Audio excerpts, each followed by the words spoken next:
এতগুলো টাকা রাস্তায় ধাক্কা খেয়ে কি পড়ে একটা গেল। অবস্থা, আজব পাবলিক। কি রে ভাই, একটু দেখা শোনা চলেন। কি একটা অবস্থা মেয়ে। ধাক্কা দিয়া টিয়াডি হালাই দিয়া হ্যাঁ আবার উল্টা আমার লগে ফ্রাইল হইতেছে।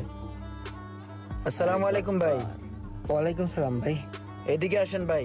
এমনি এতগুলো টাকা নিয়ে এই যে হাঁটে। আপনি যে রাস্তাঘাটে অচেনা মানুষের সাথে ধাক্কা খান, আপনি কি ওইগুলো স্বাভাবিকভাবে নেন? এগুলো হচ্ছে চক্র, এগুলোকে স্বাভাবিক নেওয়া যাবে না, এগুলো বুঝছেন? একটা বাটপার মনে তাদের হয়। অনেক আগের প্ল্যান, আপনাকে ধরবে। আমাকে দেখে ভয় পেয়ে হয়তোবা চলে গেছে। আমি যদি এই জায়গায় উপস্থিত না থাকতাম, আপনি এতক্ষণে ঘায়েল হয়ে যেতেন ওদের হাতে। আপনার এই টাকা পয়সা সব চলে যেত চাঙ্গে। হাই হাই রে, আমার টাকা বলে চলে যাবো গা? আমার টাকা যাবো কি লেগা? আর লোকটা একবারে খারাপ কথা কয় নাই। তো এতগুলো টাকা নিয়ে আপনি একা একা কোথায় যাচ্ছেন এভাবে রিস্ক নিয়ে? ভাই পেমেন্ট পাইছি তো আজকে, বাসায় চাই। জমি বেচা কিনা করছি তো। জমি বেচার আচ্ছা, টাকা। জমি বেচার পেমেন্ট পাইছেন, এইভাবে যাও তো রিস্ক।